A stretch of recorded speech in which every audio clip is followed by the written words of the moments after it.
This video will explain the entire story of Silent Hill F. I'll be going over the ancient history of the town and its dark secrets, as well as the main story, characters, monsters, all the endings, and the real story that the game seems to be hiding from us. As always, I'd like to issue a spoiler warning. Once this intro is over, we'll be talking endgame spoilers immediately, so you've been warned. Please beat the game and come back. I'd also like to thank Konami for giving me a code to the game early. While not necessary viewing to understand Silent Hill F, if you are looking for more Silent Hill content from me, I made a massive retrospective last year talking about the rest of the series. From dev interviews to analyses and explanations on the story, I covered all there was to know about Silent Hill, even the lesser known titles. So if you're interested, you could check that out. But with that out of the way, let's get started. So I'd like to begin by breaking down the religious history of the town, then I'd like to recap the main story and ending. Usually I add in some theory and speculation during these moments, but I want to save that for its own section this time. Because now that we're past spoiler territory, I can reveal that I believe a significant portion of this game is fake, and takes place within the head of the main character. Silent Hill F is a game of multiple interpretations. There is the straightforward religious plot of the gods and their hold over the town, and then there is the metaphors and symbolism that point to this game being the main character's attempt to make a decision about an arranged marriage she's been forced into. With much of the game not only hinting at this, but specific dialogue and scenes being metaphors that allude to it. But none of that will make sense unless I explain the basics. So first, let's break down the religious history and the main story to cover the basic straightforward plot, then spend the rest of the video talking about those metaphors. So Silent Hill F sees us navigating the 1960s Japanese town of Ebisugaoka. But the history of this now quiet town dates back a long time. According to the Nihon Shoki, a book of Japanese creation myth, long ago there was an 8-headed dragon named Yamata no Orochi, who demanded the sacrifice of young girls. The god of the sea Susanoo caught wind of this and decided to get the dragon drunk on some sake. As the dragon became intoxicated, the god cut off all of its heads. Ebisugaoka's history books continue this myth by stating that one of the heads landed not far from the town of Higa no Kuni, the original name of the town. Eventually, this head would come back to life as a poisonous water dragon and would plague the land for many years. Now many, including a local historian, question the myth's validity. The town has had many toxic gas leaks over the years due to underground water streams. Seeing as this addendum to the creation myth is only known within the town, some wonder if this was an attempt to explain the unfortunate circumstances that plagued the townsfolk. Regardless, the people of Higa no Kuni would then worship this divine entity, but later documents in scripture point to a transition in worship. At the tail end of the Heian period in 1170 CE, a war broke out between the Taira and the Minamoto clans. The Taira clan had lost the war and their power was dissolved. It's reported that members of the clan fled to all places across Japan looking for sanctuary. Some of them managed to find their way to Ebisugaoka. In fact, it's believed that this is where the town's current name originated from, as the kanji for Ibisu holds the meaning of a person who has migrated far away. Unable to restore their clan to its former glory, those who remained vowed to take revenge. They then buried the sword of their leader at the base of a great tree.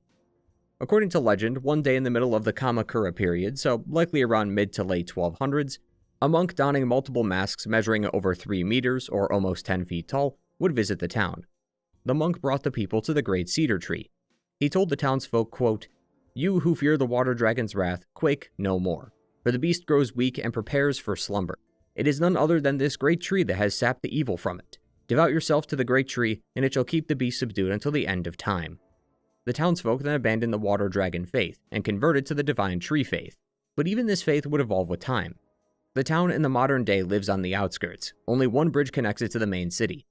This is very likely the same problem that plagued the townspeople back in the day. Due to its location, trade was rare, practically non-existent, so the people of the town had to be extra careful with their tools. This would lead to the birth of the Tsukumogami faith. The definition isn't fully understood, but in some circles it's believed that tools over 100 years possess souls and become self-aware. The people will then take their old tools back to the divine tree as an offering to the gods. Then, in the Edo period, so somewhere between the 16 to 1800s, another change in faith occurred, as the divine tree was struck by lightning and burned down. By this time, the Tsukumogami faith had a grip on their land, so the people of the town treated old objects with sacredness. Having seen that their oldest object of worship be destroyed, the townsfolk moved to the next oldest thing, which was an Inari statue. Inari is the god of foxes, rice, and tea, as well as other things like success and prosperity. She is one of the main gods within Shintoism, and thus has been known for quite some time. However, the townspeople had mixed the faith of Inari and Tsukumogami to create their own unique faith exclusive to the town. A local historian of the modern day who's been reading up on the town's history, and one who is rather displeased with the town's, quote, superficial faith, asked a local priest about this phenomenon, who then said that Inari came to them in their time of need. The divine tree was the only thing holding back the power of the water dragon, but due to its absence, the town was susceptible to its terror once more. But that was until a family of foxes far out west traveled here to subdue the creature. Faith in the foxes is what bolsters their power, so it's up to the townspeople to pray to the foxes so that they can find the strength to hold the dragon back. Looking into the town, the area where the dragon was subdued has a surprising number of onsens. Removing the religious aspect, the onsens seem to release toxic gas that sprout from the ground like geysers. An investigation has found that land near the mountains has a brittle surface as well, and that with enough time a landslide will occur. But the residents have pushed back on this idea, claiming that there hasn't been one in over hundreds of years, and that Inari is the one who protects them from it. While it could be seen as strange that the people would be so willing to put their trust in such a thing, there could be some truth to their claims. The people of Ebisugaoka worshipped a twisted combination of Tsukumogami and Inari faith. All across town are various shrines dedicated to Inari and her foxes, with tools sometimes being laid out as offerings. But this debate over their religious history and the constant switching of deities has led to some controversy. In 1880, 13 residents of Ebisugaoka were killed in broad daylight. The killer was thought to be a man over 2 meters tall and covered in tree bark made to look like armor. The man was supposedly chanting about the divine tree and how if they don't pray, the dragon will come back and kill them. The same local historian from before believes that it was someone from the divine tree faith who wanted the people to return to worshipping it, even assuming that the garb he wore was meant to mimic the monk who first visited their land. But due to the faith in Inari, the incident is merely a small footnote in their history, and if anything, many believe that it was the work of the divine that smited the man in the first place. One eyewitness report says that a thick fog had crept in along with a pack of glowing wolves. They circled the man, and then before long, both the man, the foxes, and the fog were gone, leaving nothing behind. Further, over time, both Inari and her foxes seem to have been conflated within the faith. See, Inari is a goddess, sometimes referred to as Uka no Mitama, while the fox is her messenger, but many seem to worship them as one and the same, or only mention the fox. A girl named Sakuko, who is a deep believer in faith, believes that both Inari and the fox are in a supernatural battle for power, and that the fox usurped the goddess's position, which explains the discrepancy. But the powers of the fox seem to be far more sinister and far more powerful than you may ever imagine. One of the more notable families in the game's story is the Tsunekis. They are known for their wealth and their status. Every generation, the head of the family is known to have a talent for business, and has used times of social unrest to bolster their wealth further. One woman would become a housemaid for the family and document her time there. She recalls the day the young heir of the family and a noblewoman would be arranged in marriage. The heir had relationships with many women though, so he was forced to end all of them, including one with a housemaid named Sachi. Sachi is important because she carries their child within her. Because the arrangement had already been made, the two had vowed to run away and start a new life together. But when the call came down, he would ultimately cast her aside. The Tsunekis then forced her out and left her somewhere far from home. However, the housemaid notes that the child is unmistakably a descendant of the Tsunekis, further saying that she believes this child will make their move when tragedy strikes the wealthy family. A pair of notes in-game titled Strict Mother's Letter seems to be written by Sachi to her son. She mentions how he has noble blood in his veins and that she was never able to reacquaint him with his father, likely on account of her being kicked out when the arrangement was finalized. The boy, named Koto Yuki, would then walk into town and play with some of the other kids. His mother had forbidden him from doing lots of things children would normally do, as she knew that one day he would be the clan leader, so she needed to prepare him for that day. One day, though, he was out with some kids who were chasing a fox throughout the village. The fox had lashed out at the boy, giving him deep cuts at risk of scarring. When taken to the local doctor, Koto Yuki had passed out. He was then taken to a proper hospital to be looked at professionally. Upon arrival, however, the doctors detected no abnormalities, and he was cleared to leave the following morning. But something was off about him. When the doctor called out to him, using his name, Koto Yuki responded, "Ah, so that is my name." The boy's mother had also noticed that he's been applying himself to his schoolwork a lot more than usual. In truth, the boy had been possessed by the spirit of the fox. Fox possession is a common occurrence amongst many folks. A shaman who was possessed by a fox was given premonitions of a great famine. Through this, he was able to stockpile enough food to help his people survive. Another woman helped a starving fox only to be possessed by one and guarded towards some great treasure. But while this seems to be portrayed as a blessing, it can lead to a curse. For a few others who were supposedly possessed by a fox, they experienced great pains and even a desire to crawl on all fours. The possession of the boy likely came from the fox bite he suffered earlier. The boy's father then died sometime later, leaving the spot of clan leader open for him to claim, although this would require him to leave Ebisugaoka to join his family. This Tsuneki clan is tied to the Inari. If you'll recall, the 8-headed dragon, back when it had that many, demanded young women for sacrifice, but even with the power of the fox, it was still not enough to quench its thirst, so every 8 years a sacrifice must be made. A maiden pure of heart, one whose blood has been blessed by the stars and fate, shall be sacrificed. Her blood will be mixed with wine and distilled 8 times over. Her organs are then replaced with rice that has been mixed with the master's saliva before being sewn shut. Then the body shall rest undisturbed until the odor of the wine rises from its skin. She will then be adorned in a garb befitting a bride, laid atop a raft, and sent out to sea. Only then will the beast be quelled. But as a precaution, the ancestors of the clan also put in place a seal that would act as a lock to its prison. Atop this giant rock that would serve as the lock is a shrine called Heaven's Benediction, which would serve as a sanctuary for the clan. Should the seal fail, the clan, sanctuary, and the land will go with it. It seems as though women were lured into their chambers and killed to quell this ancient being. A girl named Mayumi wrote some notes that we can find in this shrine. In the town is a notice board that lists her disappearance, so it seems as though she was taken or lured here. Along with fox possession is a term called fox wedding. Older folks use this term to describe when a girl is spirited away. It's not entirely clear if this was created to give families a way to heal from the troubling revelation that their daughters were kidnapped, but it seems to have caught on. Well, Mayumi seems to have been spirited away and taken to the shrine. She writes about the relationship between gods and mortals and comments on her blessed blood.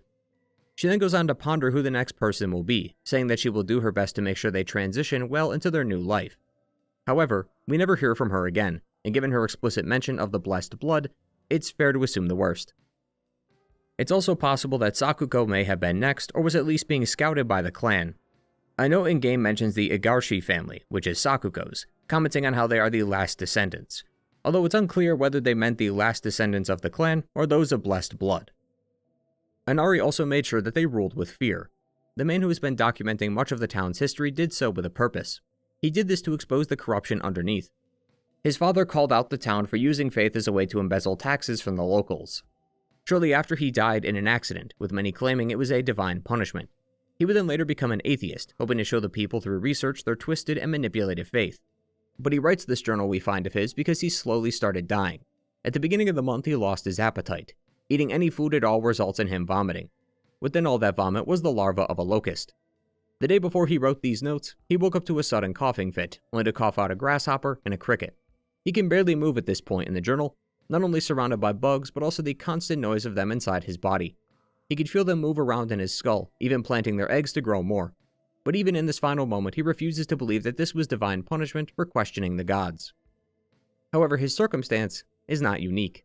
A local farmer told his son about a story of 2 drunk police officers that kicked over a statue of Inari. The following day, the officers' bodies were found with insects and small bugs inside them. 9 other cases have been reported, all having the same MO, with bugs and eggs either near or within the victim.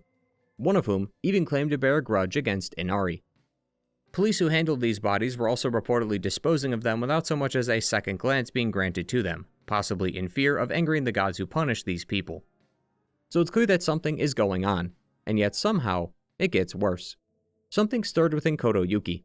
He remembered the girl who helped patch him up when the fox attacked him. He was so in love with her that he wanted to study and become better, so that he could be her perfect match. He wants nothing more than to make this girl his wife. According to the nine-tailed fox who possesses him, once in a blue moon, a girl is born who is blessed with extraordinary power. When born, the successor of their clan has a curse placed upon him, which gives him a desire to seek out that girl and make her his wife. This girl happens to be the one who helped Kotoyuki when the fox injured him, and the one he's been obsessing over. That being none other than our protagonist, Shimizu Hinako. That was a quick rundown of the history of the town and the backstory behind some of the game's events. Like I said earlier, I'd like to now talk about the literal interpretation of the game's story regarding Kotoyuki, Hinako, and the fox god that moves the plot forward. Afterwards, I'll delve into the metaphors and the more speculative parts of the game. As such, much of this current section will recap the game's events and endings. If you've just come off a playthrough and already understand the events of this story, feel free to skip ahead to the next chapter in the timeline. For everyone else, let's continue. The game begins with Hinako being yelled at by her father. To get away from it all, she decides to go into town and see some of her friends. She'll meet with her friend Shu, whom she's hung out with since they were kids, and her other friends Rinko and Sakuko. During their talk though, some kind of corruption sneaks into the town. It kills Sakuko while the others manage to flee. As Hinako is chased by a being barely seen within the fog, she is saved by an unknown person who she believes to be her sister Junko. She'll happen to find her way back to the store where Sakuko was killed. As she leaves the store, she is attacked by various creatures conjured up by the corruption before collapsing. Hinako will collapse at various points throughout the game and end up in the Dark Shrine world. Once again, I'll talk about this in just a moment. As she wakes up, Shu and Hinako try to look for Rinko, who fled in another direction and went back home. As they meet with Rinko, it's pretty clear that she's not happy to see Hinako, as she was only hoping it was just Shu. The trio then devises a plan to escape, but can't as the only bridge connecting the town to the major city was destroyed. So they decide to go to Shu's place, as there is a highway behind their mountain that they could use to escape.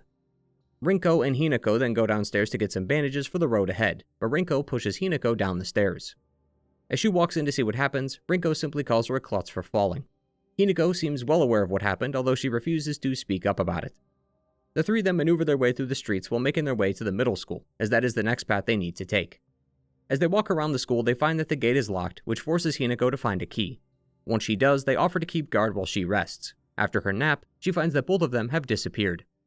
Assuming they went on ahead, she makes her way to Shu's house, only to not find them there either. A knock on the door is heard. Believing it to be Rinko and Shu, she opens the door only to find the fog monster from earlier. As she awakes once more, she will get a call from her mother telling her to come home, with Rinko and Shu's screams being heard in the background. As she makes her way back home, she finds that her home is not what it used to be. Rooms have been added and altered, even hers. Within the house is also a shadow version of herself. The shadow version of her urges to think about what's going on. She subtly hints at the fact of her being the fog monster, as she says that she could have killed her at any point, but there is a reason she let her live. If she doesn't figure it out soon though, the shadow will have no choice but to kill her, her family, her friends, and everyone else. After she navigates through the maze of rooms, she will find Shu, Rinko, and Sakuko all hanging from the ceiling, while her mother and father seem to be affected by the corruption. After she defeats this corruption, we can see it leave their bodies before they walk outside. Following behind them, Hinako sees the fog monster, which grabs her parents and kills them.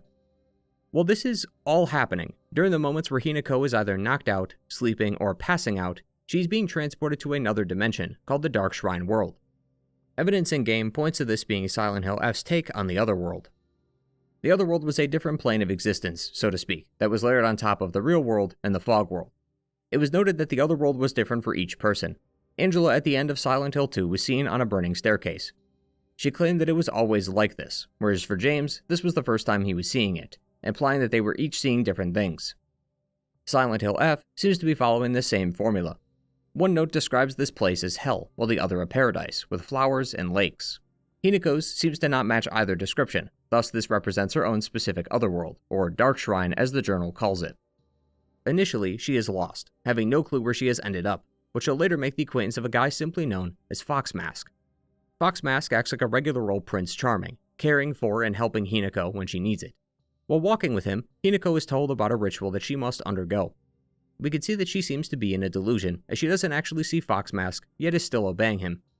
She is then convinced to take part in the ritual, which begins by killing her friends. All of them are already within the traps that will take their lives. Hinako just has to get the mechanism working. Despite her friends pleading with her, she stays silent, unwilling to offer them a reason for her actions. They also die in the same way the game presented them earlier, with Shu hanging in both scenes and Rinko having noticeable burn marks on her body as she was dropped into lava. She will then be forced to cut off her own arm and replace it with a large white fox arm, get the family crest burned onto her back, and have her face peeled off and replaced with a fox mask. You can tell by this point that Hinako is completely under his spell. She barely feels any pain during the process and continues to obey him at every turn. She does start to slip though, questioning if she is Shimizu Hinako, constantly repeating her name to herself as if she's trying to convince herself who she really is. But with most of the ritual complete, it's on to the ceremony. The two get together and exchange wedding bands. This opens the final door, and after enough time, Hinako can be seen infected with the corruption before turning into the Shiromuku, aka the Fog Monster. Back to where we left off, Hinako then goes after the Fog Monster, threatening revenge for what it did to her family. She confronts the beast at the center of town, the epicenter of the corruption, before being killed. Fog Monster Hinako then makes her way back home, meets with her parents, and kills them, just as we saw only a few minutes ago. Hinako, despite just dying, then wakes up in the Dark Shrine world. She doesn't recognize this place and has never been here before, despite what we saw earlier. She'll find the altar where Hinako and the Fox Mask got married, and then find Junko. She starts to have a panic attack as she isn't sure where she is and doesn't like it here. She then hastily pulls out a pillbox from her pocket. Shu gave these to her at the beginning of the game, and you've likely seen them around the map. She then takes more pills, fights with Junko over them, destroys the table of offerings, and then confronts the Shiramuku again. A fight to the death ensues with Hinako coming out on top. She will then run away to safety, but the world flashes between the real world and the Dark Shrine world. We can also hear the voices of other people as she sprints by them. She then, while dazed and exhausted, finds the Shiramuku again, threatening to kill it before it cuts to black. As the ending comes to a close, we hear of a police report. A woman in her 20s armed with a knife and wearing a wedding dress killed people at a ceremony. Pills found at the wedding venue were also found at the altar, the very same pills that Hinako just took. Now, the reason why Shu gave these to her is something that's discussed in Ending 2. I did, however, want to note that there is a growing sentiment amongst the fanbase that this substance is White Claudia. This drug was last seen in Silent Hill 1 and was described as a white flower grown near water and used in religious ceremonies. It was also described as a hallucinogen. Silent Hill 2 Remake added this drug into its game to create a new ending that sees James hallucinate his life with Mary. The reason for the connection is that the drugs clearly made Hinako hallucinate. There is also a white flower growing near some water next to Shu's house, and he recently read up on an herb that's said to also be used in religious ceremonies. But once this ending has been achieved, you gain access to New Game Plus as well as the other endings. Endings 2 and 3 result in both versions of Hinako confronting each other. In Ending 2, Hinako is angry that her Fox version took away her parents and her friends. Vowing to get her life back, she fights the Fox version but is corrupted by some evil spirit and is sent away. Shu then comes in and tries to save Fox Hinako from Fox Mask, who we learn is named Koto Yuki. Koto Yuki wants to build a life with her, while Shu wants things to stay the same, and she can't accept that. Sooner or later she will have to grow up and move on, and Koto Yuki will let her. Shu admits that he gave her the pills so that she couldn't get married to Koto Yuki, further hoping that she would have seen how much he cared for her and that he would be a better candidate. But he also says that it was wrong of him to do that, and he should care about his best friend and her accomplishments. Shu then transforms into a demon named Tsukumo Gami. Fox Hinako kills it, removing its hold over Shu. Shu then talks to Koto Yuki. Both of them talk to Hinako like an object. Shu mentions how Koto Yuki must look after her and that he is simply lending her to him. Koto Yuki corrects him though, saying that Hinako is his and belongs to him only.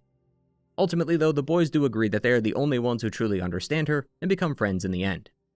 We can then see Fox Hinako in the Shiramuku outfit again, and the final scene shows her and Koto Yuki seemingly happy with their new life together. But then we see Hinako's face on the floor in distress as she worries that she will be just like her mother, an outcome she does not want. In Ending 3, she fights with Fox Hinako again but is stopped by Koto Yuki. Shu then comes by and attacks him with a bat. Koto Yuki then transforms into a seven-tailed fox.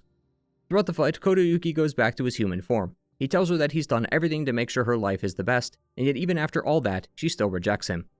All Hinako ever wanted though was to live her own life and make her own decisions. In the end, Koto Yuki goes back to his human form and understands that he was wrong. Hinako won't forget his kindness and thanks him for understanding her. She and Shu then leave, comment on each other's outfits, and prance around the town. But reports came in that the geysers within the town have sprouted, forcing everyone to evacuate the town. The Tsuneki clan was holding back the poisonous water dragon from destroying the town, but now that they've been defeated and the seal over the prison was removed, nothing is able to stop the beast from enacting its revenge. In the fourth and true ending, Fox Hinako and Hinako realize that they are just pawns in a religious war. Inari wants to keep its faith intact, while the Tsukumo Gami wants to remove Inari, and they've been using the two Hinakos to enact their plans. In the end, both Hinakos face off against their respective bosses and defeat them, not only rescuing Koto Yuki, who's also been a pawn in this large war, but also giving them the chance to finally choose their own destiny. And then, finally, in classic Silent Hill fashion, it has a joke ending, where Ebisugaoka is the plot of a movie that sparked her and Shu's interest in a game they played called Space Wars. They attempt to find out who the real alien is amongst the group, as the aliens are disguised as humans. While they were unable to find any, the mastermind behind the alien invasion is revealed to be Mira the dog, who, even 20 years later, is still causing havoc in the world of Silent Hill. Hopefully this explains the story of Silent Hill F, at least in regards to how the game tells it to us. Now that the literal interpretation of the game has been explained, we can now move into the more speculative, but more interesting section about how Hinako might be making all of this up. The game never explicitly says that this is the case, but there are a few moments that hint at this, and when understood, lots of the game's meaning changes in the process. This is why I wanted to save this rambling for last. A lot is going on in Silent Hill F, and a lot of events that occur can be seen as metaphorical, while those same events can be taken literally.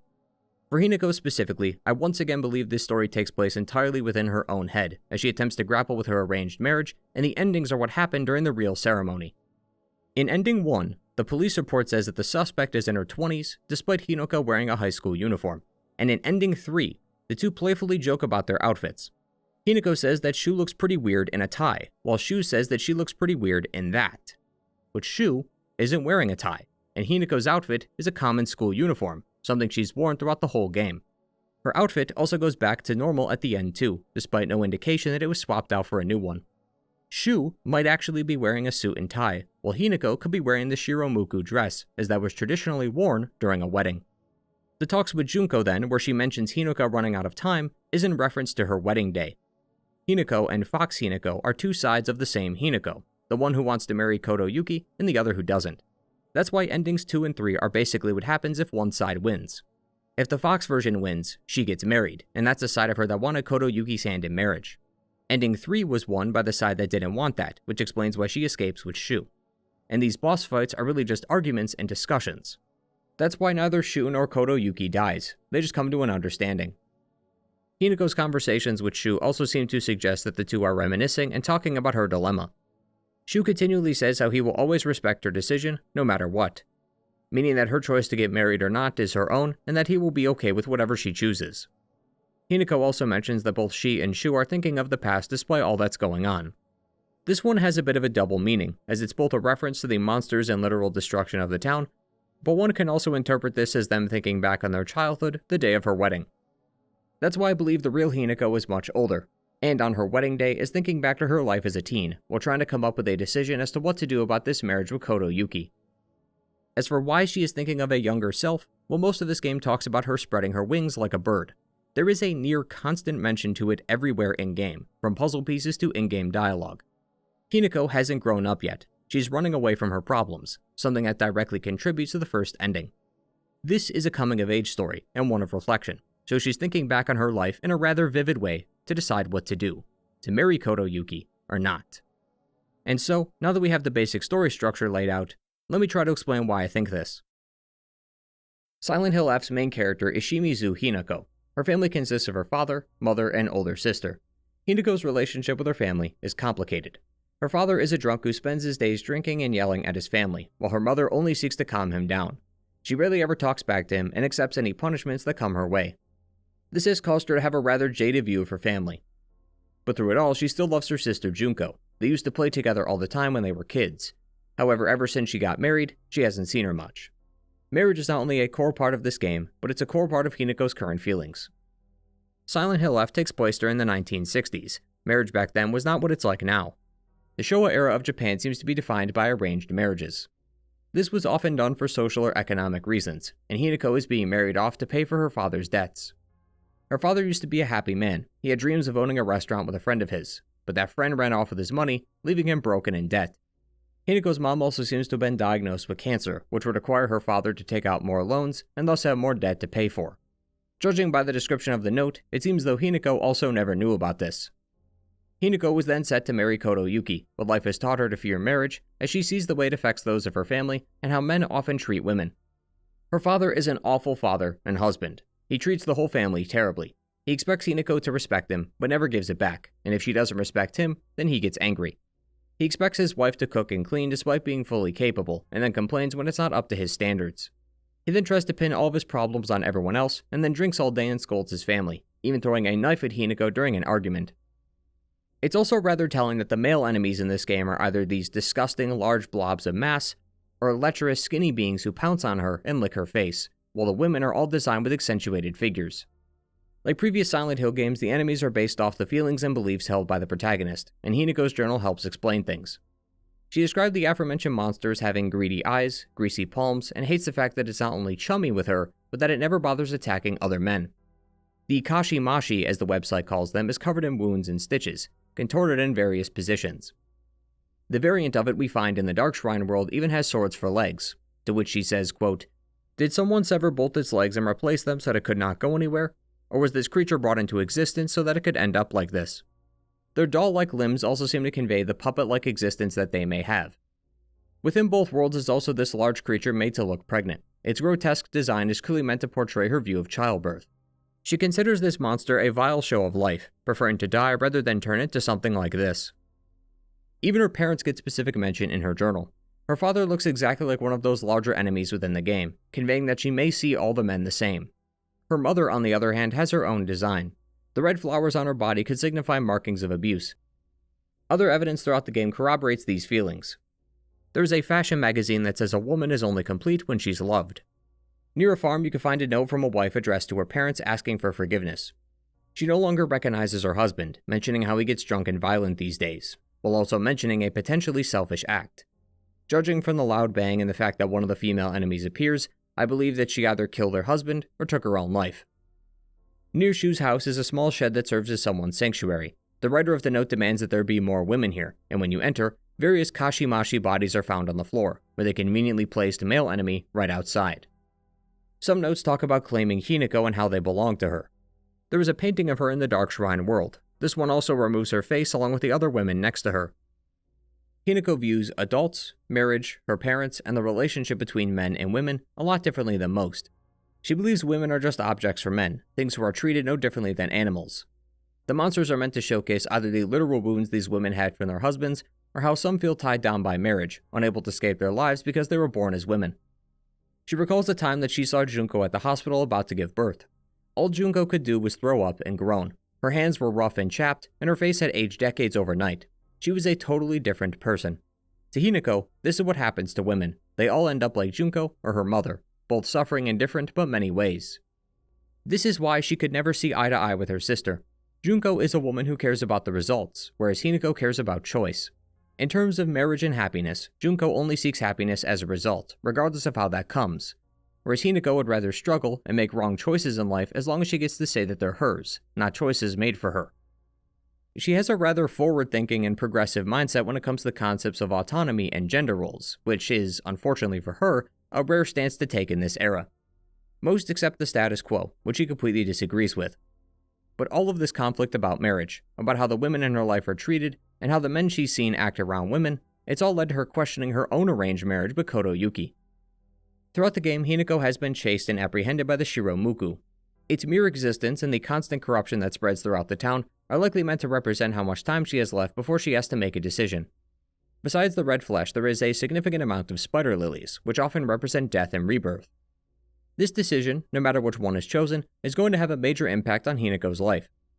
She will be reborn, something she even says herself, and that's what they represent. But evidence within the game suggests that she does have feelings for Koto Yuki. Koto Yuki definitely likes Hinako. She has within her possession various notes he had sent her over the years. But a letter called Letter with a Pressed Flower was sent from Hinako to him. With my theory of mine that some of this is in her head, this makes the interactions between them a little bit different. Most of the Dark Shrine trips are about Koto Yuki cozying up to her before Hinako eventually devotes her mind and body to him. It first starts with her killing her friends. This part about the killing is actually kind of a signature flourish in this game, at least I believe it to be. Junko talks about killing her other half. Shadow Hinako talks about killing her, and various notes in the game mention that Hinako is dead or has disappeared. I assume that this is the game using colorful language to convey a point. Hinako can't possibly be dead, because the one person who believes her to be, Rinko, also talks to her throughout the game. It's clear to me that the various notes are implying that Hinako has moved on with her life because of the marriage. This connects somewhat to killing her friends, because I see this as Hinako abandoning her friends since she now has to become a wife, sort of like how Junko really keeps in contact with her these days. She's basically being isolated from everyone so that all she has left is her husband and his family. That's when she's expected to take part in the transformation. This transformation is meant to be gross, because that's how Hinako sees it. She's not literally replacing her arm and face, she is giving up these parts of herself to be married. Again, Hinako has a very specific view of marriage, seeing it as this depraved, meaningless thing. That's why in some of the endings, we can hear the names Shimizu Hinako and then just Hinako thrown around. Women often take the names of their husbands, so she will no longer be Shimizu Hinako anymore, just Hinako. At the end of the game, her father says that she isn't welcome back. Even if she returns alone, do not expect to be welcomed home. In the patriarchal system that Hinako lives through, most women were absorbed into the husband's families, and they were likely expected to stay that way. It's the most likely explanation for why the women in the Dark Shrine world have all these masks with stitches on them similar to Hinako's, while the men simply have masks and an unaffected face. The women are expected to upend their entire lives and move in with a whole new family, likely never seeing their old friends and family again, while the men simply just have a new wife. It's probably why the game tells you to head to the Shimizu residence and not call it home, despite the previous chapters using terms like Rinko's house and Shu's home. Those are their places, their homes. To Hinako, her home is now just the Shimizu residence, as she is no longer a part of her original family. It may even explain why Hinako points out that the house looks different than she remembers. In the coming years, the house will be renovated and changed while she's off with her husband, so even her old memories will soon wither away. One of the notes in-game, the solemn letter, even says that when the flesh has rotted away and bone turned to dust, thou shalt serve, implying that even in death, she will still be a part of this new family. This erosion of her past life is what scares her. I think that's why there is such an emphasis on the Shimizu part of her name, because she'll be giving that up to be with someone she's forced to be with, while also adopting their new way of life and status. Thus why she has a fox mask and the crest of the family on her back. She would be a different woman, who will have to be with a husband she never got to choose, who will also have to say goodbye to her parents and friends as she will likely never see them again. Or, even if she does, as Fox Hinako says in Ending 2, it will not be like it used to be, and the thought of that terrifies her. Besides this, the rest of the game also focuses on Hinako's relationship with her friends. Hinako was someone who really didn't conform to the traditional expectations of gender. Many of the girls liked to play with dolls, while the boys would play hide and seek or dodgeball. She, however, liked to play both, but her peers never accepted her. The boys only saw her as a girl, so they never invited her, and the girls saw how much she played with the boys, so they didn't want her either. Rinko also asks why Hinako always talks so manly, when to her this is just how she speaks. Hinako finds all of this rather strange. She says that kids of the Showa era never get along with the opposite gender, which confuses her because she doesn't understand why boys and girls can't get along and play with each other. It led to her rebelling against her parents one day because she didn't want to act like a girl. She hated being told that because she was a girl she had to act a certain way. Being a guy or a girl has certain societal expectations, but these concepts elude her because she doesn't understand why these norms even exist in the first place. This led to her being an outcast, but she found a valuable relationship with her friend, Shu. Shu saw her not as a girl, but as an equal. They have an unwritten rule to only refer to themselves as partners. He was also the only one to fully understand her view of life. When she pushed back against societal norms, Shu understood and accepted her for it. The two of them had then become best friends, and have been that way ever since. They play this game called Space Wars based on an old alien movie they saw. They pretend that they're soldiers in the space army, fighting against the Galactic Imperium. She notes that people have come and gone from the war, aka other kids have joined them, but most of the war has been fought by them. This relationship she has with Shu is invaluable to her because of how Shu and Hinako view each other. They never saw each other as the genders they were, just partners, which is why the betrayal within the first ending hits especially hard. Shu comes from a long line of pharmacists. From old herbal remedies and creams to modern medicines, they've done it all, even including controlled substances in their treatments. Shu had been recently reading a book called Exotic Herbology and made particular mention of a Kakura Makakura. Supposedly, this was an ancient medicine said to let the user speak with their inner self. Shu had concocted this medicine and started dosing it to test its effects. He was having a full-blown, vivid conversation with another version of himself. This revelation made him decide to give the pills to Hinako. He believed that she could use this to decide on the marriage, as she was still struggling to make a decision. It's clear, though, that he did this with the intent of having her choose him. He notes how he thinks this marriage of hers is a farce, already taking a side on the matter despite this being about Hinako making her own choices. And the final line mentions how, with this, she will be able to see who really has her best interests at heart. But he realizes that what he's done is incredibly wrong. The drugs did not have the desired effect and ended up making Hinako spiral, leading to Ending 1. On Ending 2, he admits that this was stupid of him to do when he should have just been happy for his partner. Hinako ultimately forgives him, still seeing how much of a positive impact he's made on her life, which is why she can never find it in her heart to hate him. But it's clear that this choice will affect him, regardless of how much he wants to hide it. He clearly cares about Hinako, that part's obvious. But notes and dialogue from Rinko convey that he hasn't stopped thinking about her. The mention of Hinako being dead during the middle school chapter is a reference to this. Notes from Rinko also claim that Shu, even after Hinako went off to get married, still plays Space Wars all by himself. There is no further continuation of these notes, however, so we'll never know if Shu ever got over her and moved on. But Shu isn't the only one who's manipulated or treated her poorly. Her friends Rinko and Sakuko are arguably just as bad. Sakuko's first and final line to Hinako in-game is calling her a traitor. Sakuko is incredibly spiritual. She says that a god visits her in her dreams and that there is a war between two gods over the followers being stolen. She also mentions how she can occasionally hear voices and singing in her head. Notes from the middle school also show us that she finds solace in the school's rabbits and talks to them quite frequently. This has led to her being seen as the weird one at school. Sakuko doesn't have any friends, but Hinako was able to see through this and accept her for who she was, leading her to becoming her first proper friend. However, Sakuko had made Hinako promise that they would do everything together, including having a boyfriend at the same time. No exceptions. So when Kotoyuki asked for her hand in marriage, Sakuko was pissed and felt that she was being abandoned by her friend, causing her to develop a deep resentment for her, which is why she always calls her a traitor. Rinko, on the other hand, is incredibly jealous of Hinako for how easily she can cozy up to Shu. Hinako has essentially found herself in a love triangle, where Rinko loves Shu, Shu loves Hinako, while Hinako initially doesn't seem to care too much about relationships, although she does later admit that she is interested in him to an extent. Now mind you, Hinako has never actually cared that Rinko is interested in Shu, but she knows Shu best. That's why she said that if she isn't interested in rolling around in the mud and catching insects, she's not going to get very far with him. Rinko was raised traditionally, so she has lots of womanly hobbies and interests, like dolls, fashion, and clothes, so it's clear that it was never going to work out. It's led to her viewing Hinako with such hatred that she sees her as beneath her. In fact, Rinko has a massive superiority complex.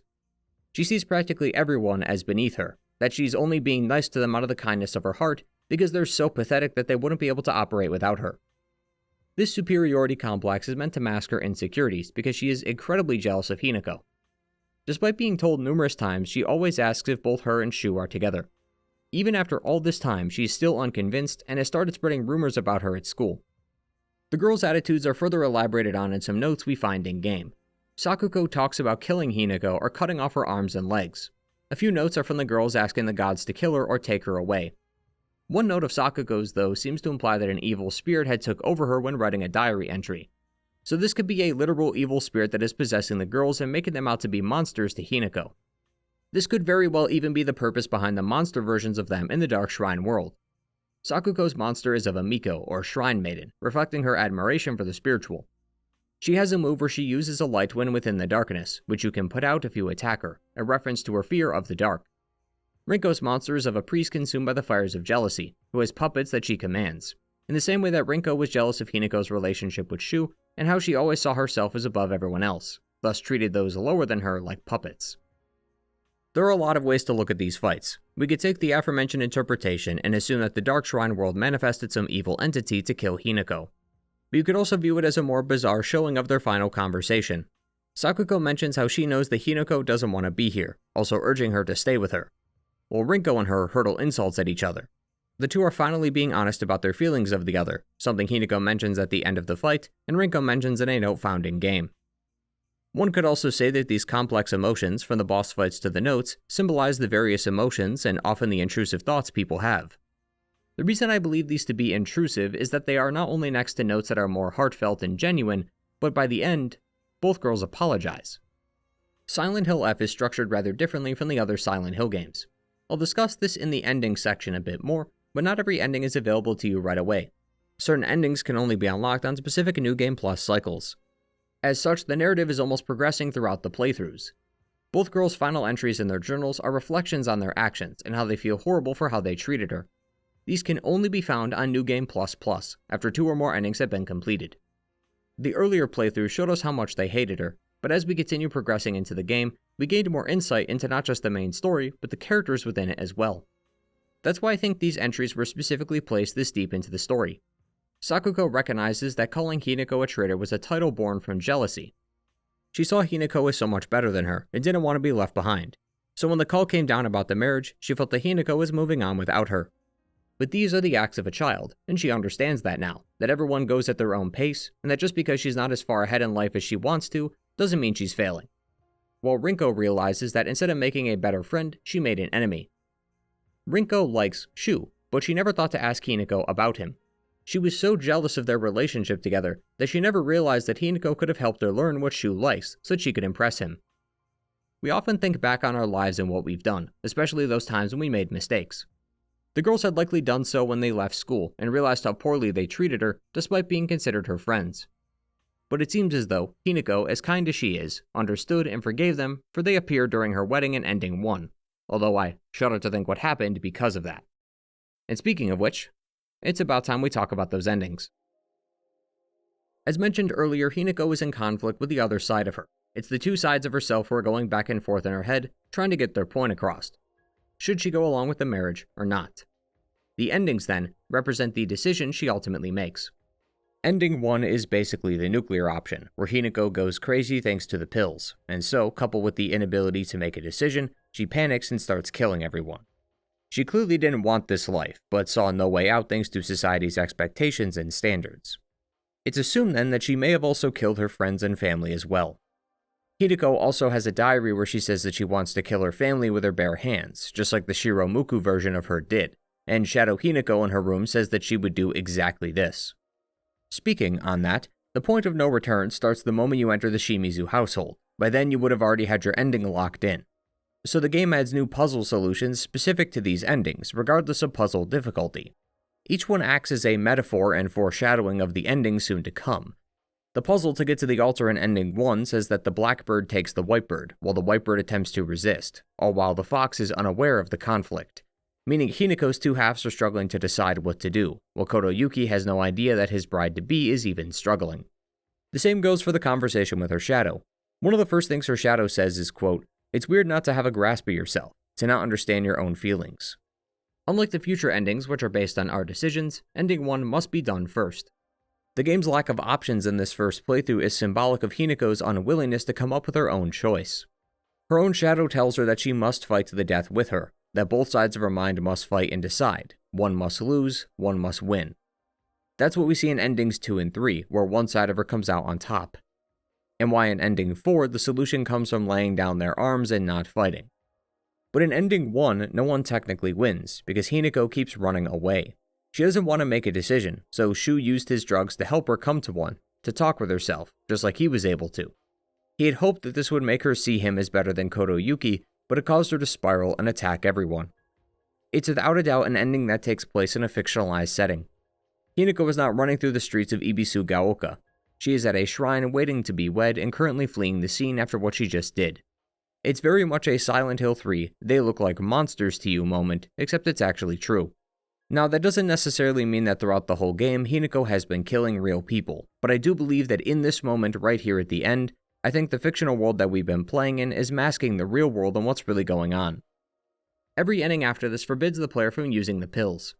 If Hinako is going to decide what she wants to do, she's going to have to do it herself rather than run away and stay within the safety of the pills that mask her feelings. She must confront herself, her feelings, and her needs if she is to have any chance of making a decision. She even says so herself in her own journal. I have to step up and face what's inside me, even if I don't like what I see.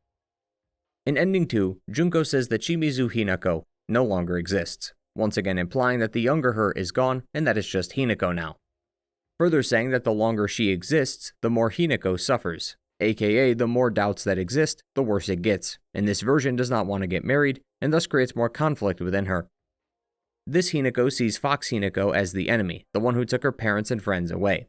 That's why Fox Hinako corrects her by saying that she didn't, as they are still alive, and she could see them again, just not like when they were kids.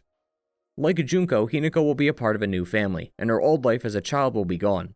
She might still be able to see her parents and friends, but they will have moved on and continued living their lives.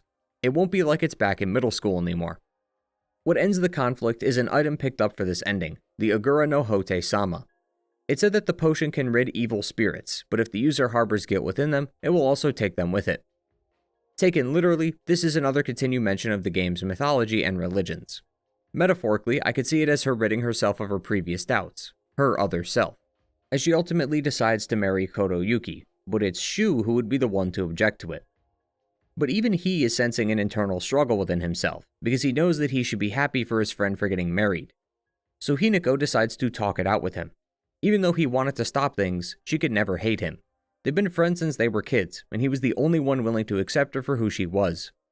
During the boss fight, she says that they will fight this alien together as partners, a reference to their days of space wars. That's why the dialogue throughout this fight is of them reminiscing on the good old days. Shu wanted to stay in the past, but he realizes that Hinako needs to grow up, spread those wings of hers, and being married is part of that. So in reality, the ending is likely them talking about Hinako and her future. The two of them are thinking of the past, talking about their issues, before Shu decides that Hinako is right, and that this is her decision to make, and that he should be happy that his friend found happiness. It's why the boss fight ends how it begins, with him standing there. They were talking it out together. The reason why this isn't considered a good ending is because she realizes that in doing this, she'll end up just like her mother, something she clearly doesn't want. Her face being removed like before represents her loss of identity, and the fact that it gets left behind when she walks away and is later stepped on implies that these thoughts will eventually be silenced. Like her mother, she will be complacent, stuck in the marriage, and due to society, will be unable to return home as it's considered shameful. This is her new life, and it's an outcome she does not desire. On the other hand, ending 3 isn't good either. Most of the content leading up to this ending is about Hinako and Shu. She recalls the times they played Space Wars together, and the talks they had when Shu learned about her being married off. He tells her though that it's her decision, but just make sure not to rush things, as she has a habit of rushing through decisions. Her shadow asks if something is wrong with her. She claims to be feeling love, but she isn't exactly sure what that's supposed to feel like. Hinako says that it's very likely that the feelings she has for Koto Yuki are not the same feelings she has for Shu. Upon hearing this, she asks Hinako to kill her, once again meaning kill the idea, the doubt, but in this case it's the opposite. Rather than killing the doubt of declining the marriage, it's the doubt of accepting it. It's just as the doll says, Shimizu Hinako will live, while she, Fox Hinako, will die. Junko understands her position, saying that something like this is always going to be terrifying, in reference to the marriage. But Hinako corrects her by saying that it's not about whether she can or can't do the marriage, it's about whether she wants to in the first place. She should be able to choose her partner herself. Junko and Fox Hinako tell her though that it's too late for her to say this, while Hinako once again corrects them by saying that there is no right or wrong time. Koto Yuki can't accept this though, and so they fight. Once again, taken literally, this is his Fox heritage coming through, as he is attempting to force her to wed him, even saying that he tried to abide by the rules of human courtship, but he no longer can if it means losing his bride. Metaphorically, Koto Yuki and Hinako are talking about their differences. The redness of the fox begins to melt away, revealing the orange fur, with Koto Yuki himself appearing every so often, showing us that she is eventually getting through to him. By the end, he calms down and realizes that she was right. He loved Hinako since they were kids, and tried to be the best at school to provide her with a better life. He assumed his status, reputation, and wealth would swoon her, but Hinako cares very little for that. She cares about love and wants to make her own decisions. Back at the shrine, Koto Yuki says that he can handle things on his own.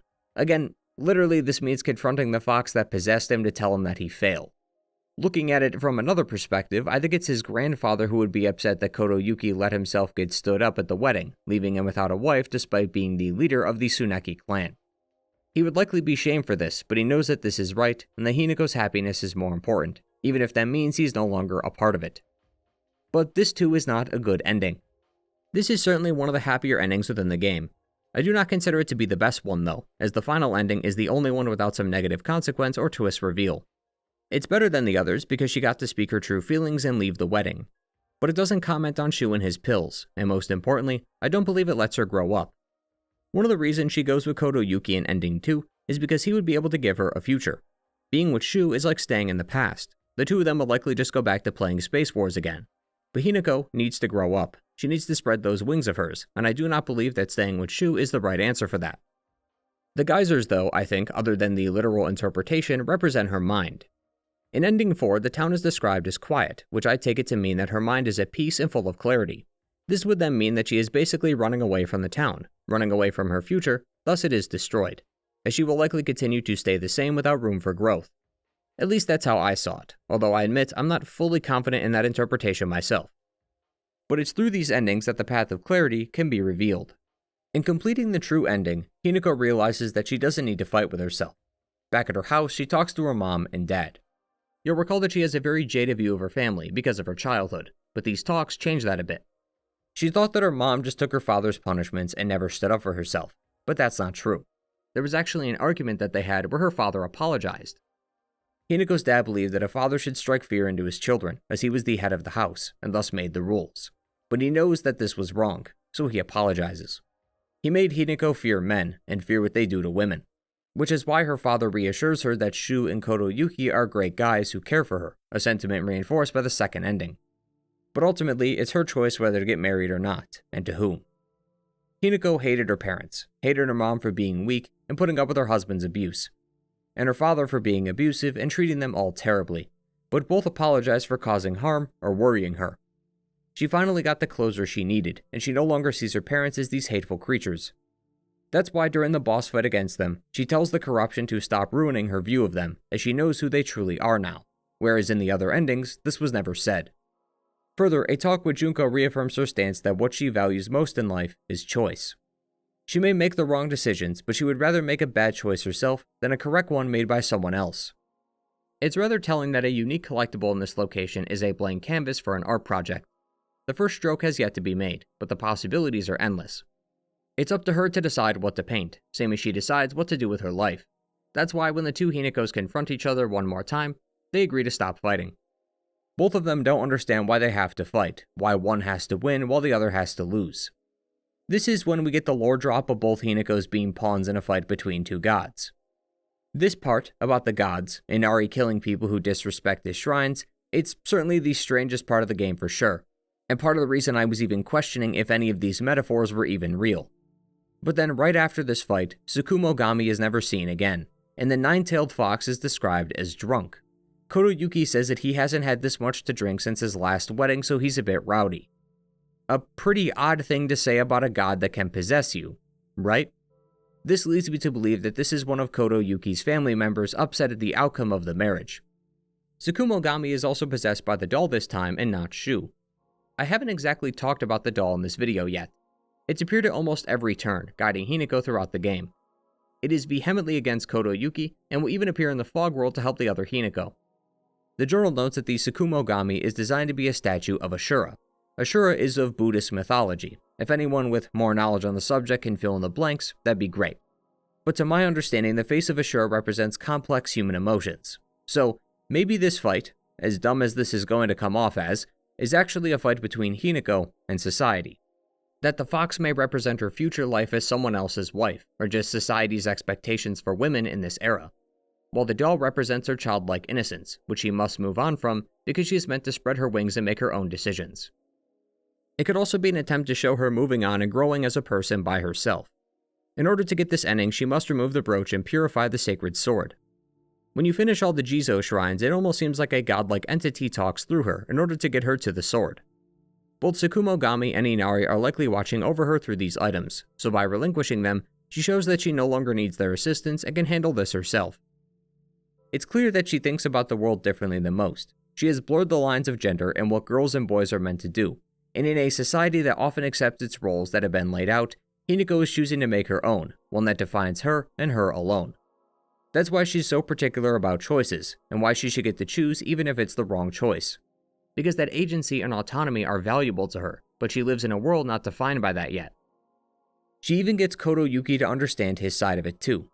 Hinako never desired any of his wealth or status, all she wanted was a choice. Kotoyuki says it himself, that they both want to know if their love is real, and not some spell. While there is a literal interpretation here with the god's possession and all, a metaphorical look gives us another answer, that the spell that's taken hold is the arrangement.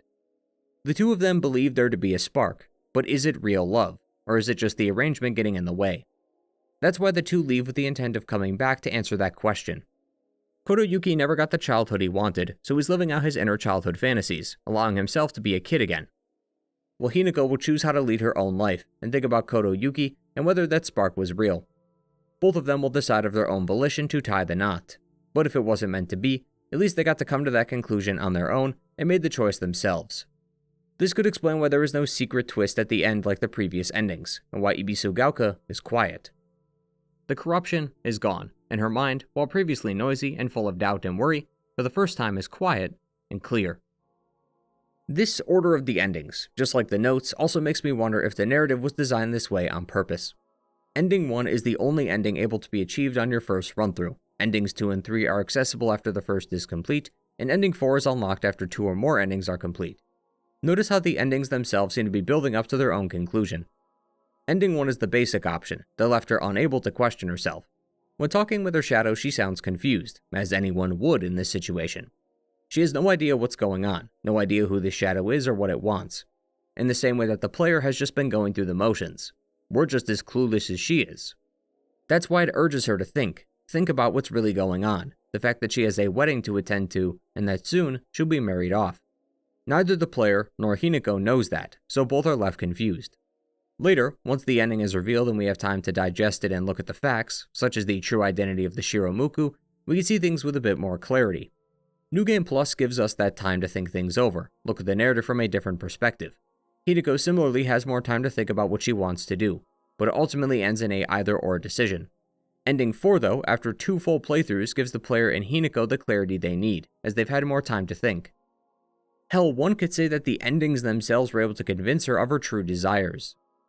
Maybe during that long period of thought, she thought about what would happen if she did go through with it versus not. Maybe these endings are what Hinako thought of when weighing the pros and cons, and that's why they are undesirable to her, as they don't lead to a happy outcome for her. When talking with Junko in the final chapter, she asks if it's gone, only for her to ask in a repeat playthrough if it's still alive. She was talking about her doubts, her fears of going through with this. Junko will further say that regrets are not resolved quickly, which is why Hinako was given more time. She was given more time to make her decision, aka we were given another playthrough to make another decision and get another ending. Her dialogue is the same for both endings 2, 3, and 4, because Hinako is still weighing the options. To kill one side of her so that the other can win, or seeing if both sides can come together. That's why I believe that the narrative is structured this way. Previous Silent Hill games, and even most games in general, are portrayed as a one-time excursion, where we choose something at the end. Repeat playthroughs give us different perspectives, but it's still the character's first time through. We're just metagaming in a sense because we know what's going to happen. I think Silent Hill F intends for each playthrough and each ending to be a continuation. Not that a different playthrough replaces the previous one, but that every playthrough is sequential. Each ending then isn't the ending of a story per se, but rather the end of an act, with each one giving us more and more answers until we finally conclude. That, I believe, is the true ending, and the real story behind Silent Hill F. Thank you all for watching today, and I hope you enjoyed it. This might have been the hardest video I've ever had to make, and I'm honestly not sure if I even nailed this at all. Maybe I did, maybe that was the entire point of the story, or maybe I have just as much coherence as a man with too much tinfoil around his head. So I urge you to let me know what you think in the comments down below. As always, like the video if you enjoy, and subscribe if you're new.